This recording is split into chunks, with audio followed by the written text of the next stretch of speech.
What's up, YouTube? This is Kendall Woods again, back with another video.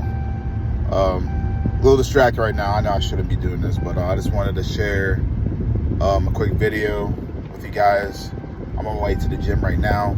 Just want to share another video about the narcissist, the stages of going through a relationship, situationship with a narcissist. I know I have made a few videos at this point. Definitely plan to create more content, more consistent content. But I just definitely believe a lot of things that I've been sharing with everyone so far is, similarities. A lot of people can relate to my story, and dealing with these narcs, they all do the same thing.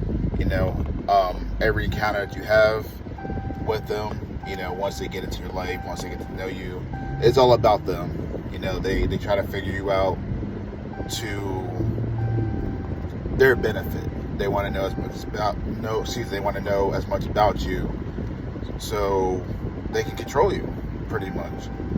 And the first stage is love bombing.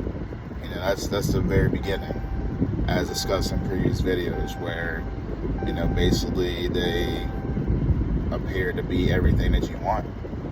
And as soon as they feel that you're emotionally attached to them, that's when devaluation comes into place. And this is what the video is about, more about the devalue phase with the narc.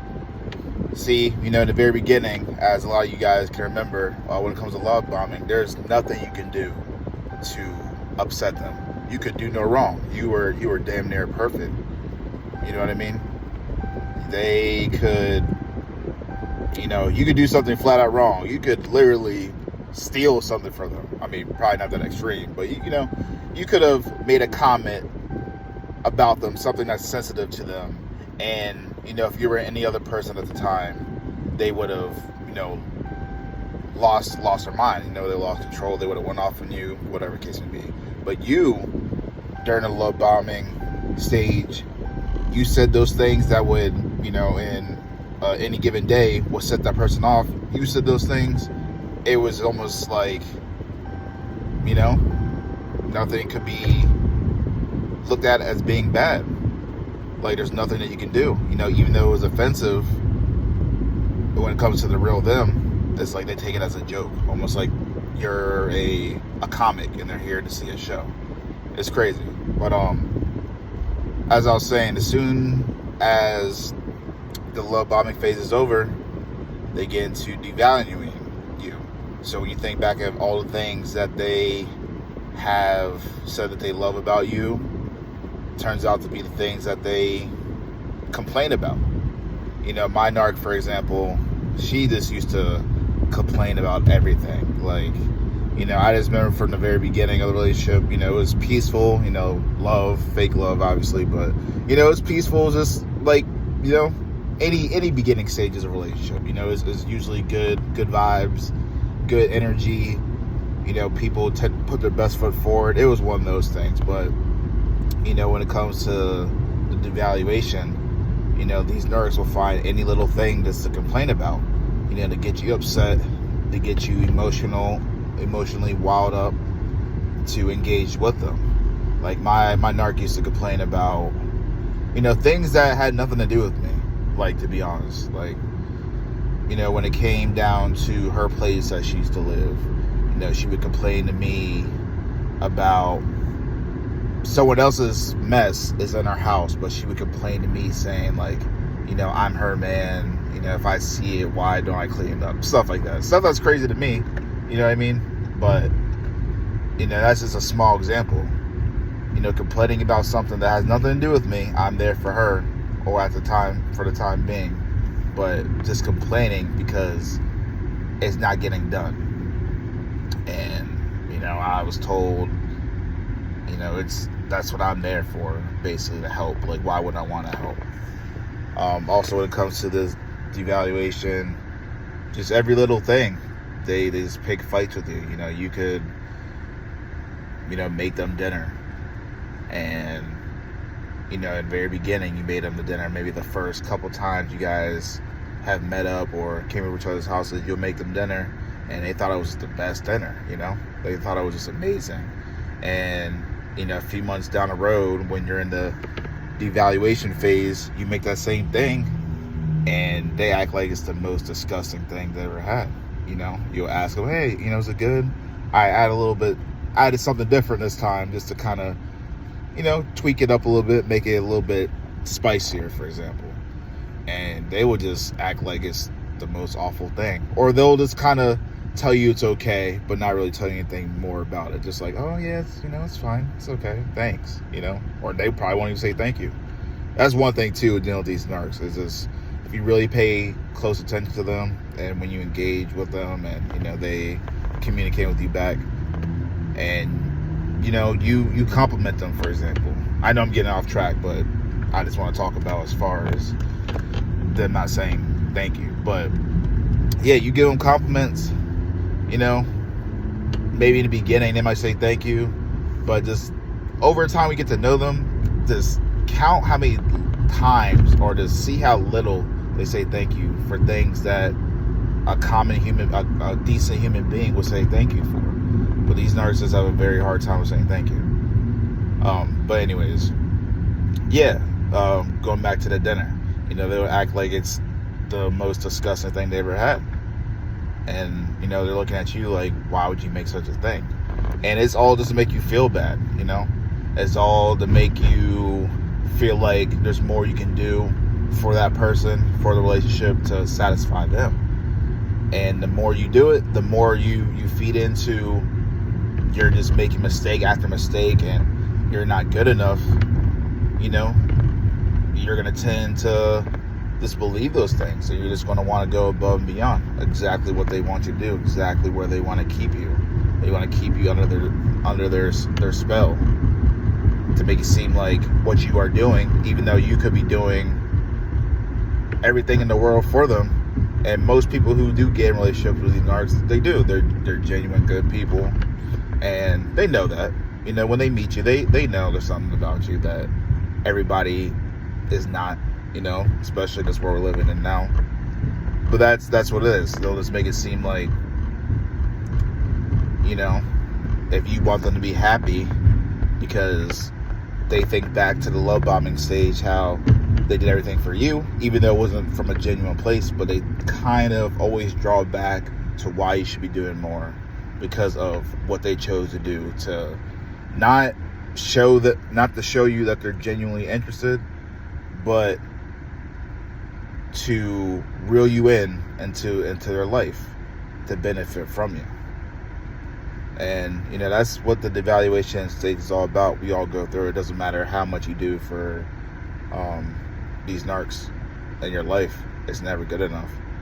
They're never satisfied. They're always looking for more, and they're looking for someone just to cater to them, make you feel bad, because your bad energy, you being upset, you being frustrated, that's good energy to them. Believe it or not, they feel a sense of satisfaction when you're upset. When you're upset about things that they said or things that they do. That's why they devalue you. They have to. Because at the end of the day, they have to appear superior to you. They have to, if it's not in real life, they have to come up with stories to justify their behavior, to why they have to devalue you.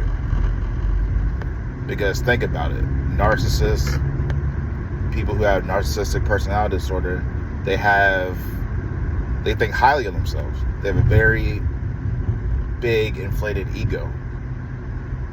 So, knowing that, why would they want to be with someone who's better than you? Even though they know deep down, when they draw you in and you're in these relationships with them, they know that you're better than them.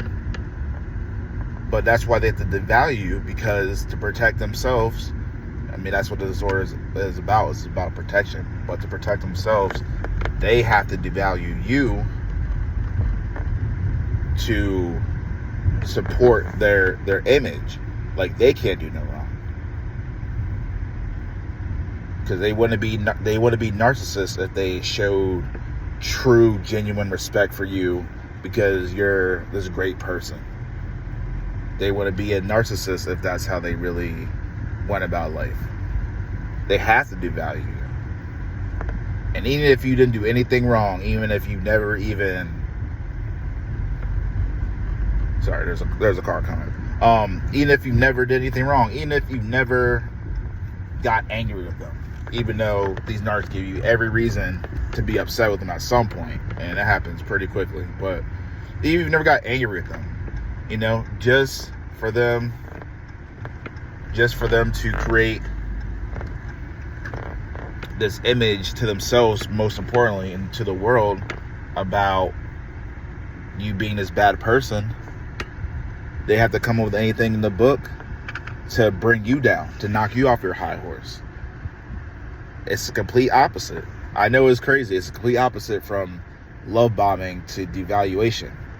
It literally is, it's like flipping a coin. You have two sides.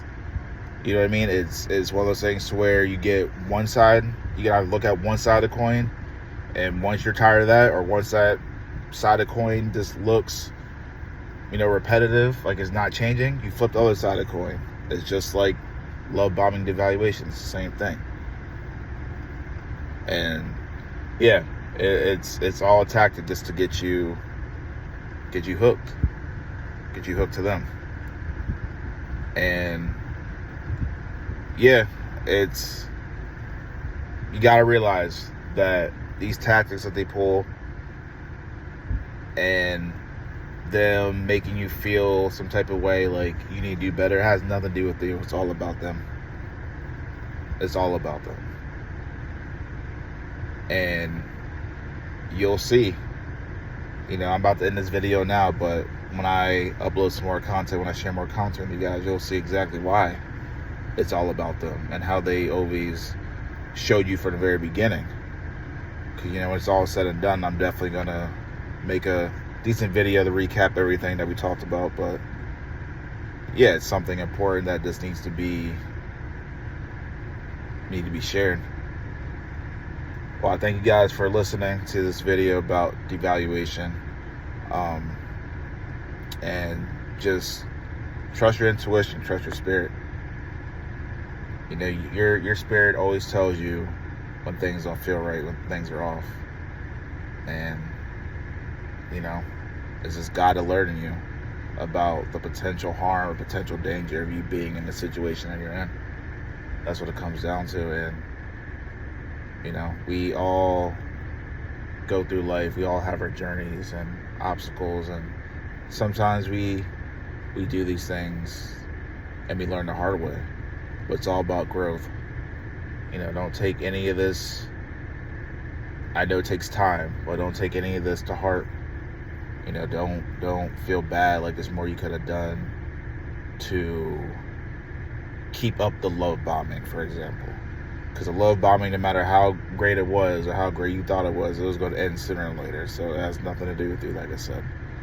Well, again, thank you guys for watching this video. Until next time, peace.